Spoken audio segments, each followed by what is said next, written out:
Já, við erum með honum Gunnar Nelsson sem búinn að vera að æfa fullu fyrir bardaga 13. febrúar næstkomandi og það á BAMMA samtökunni í Fljótandi, það ekki rétt?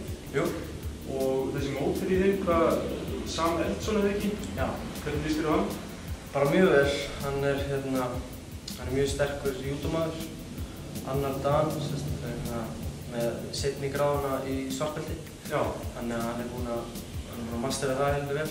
Hann er með mjög gott jafnvægi og góð köst. Já, það er komin að vilja hérna kannski. Já, hann vilja setja hann niður á þess að þreyta sig og maður samanskaplega að passa að hann fleima hann ekki á hausinn, sko. Og síðan má ekki líta fram að því að hann er með 10 ára reynslu í Muay Thai og er mjög höggþungur. Hann er svolítið villtur og grimmur, sko, þannig að hann má ekki líta fram með neinu á hann. Já, þannig að þetta verður erfiður bardagi.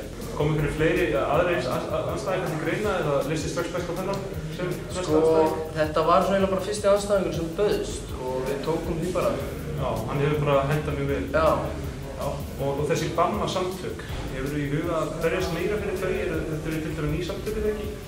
Ég þekki hann ekki alveg, en ef allt gengur vel núna og svona, þú veist, allir samningar og líst vel á sjóið og promótarann og svoleiðis, þá held ég ekki alveg saman að berjast aftur fyrir þá.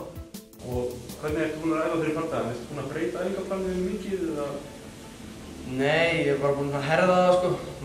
Þegar maður er ekki með eitt á döfinni, þá þannig að maður aðeins að slaka á og svona hugsa og einbeita sér að kannski nýjum hlutum og svona aðeins bara að lifa sér verðandi frjáls. En þegar kemur að einhverju keppnum þá fer þetta að herðast og maður fyrir að æfa það sem maður er bestur í og verða alveg bara setja í rauninni bara taugarnar á fullt, sko. Þannig að þú bregst við alveg leið. Já, og þú ert að æfa hérna heima á Íslandi fyrir þennan bardaga algjörlega? Já, fyrst skipti sem ég undirbúið mig alfarið hérna heima, sko.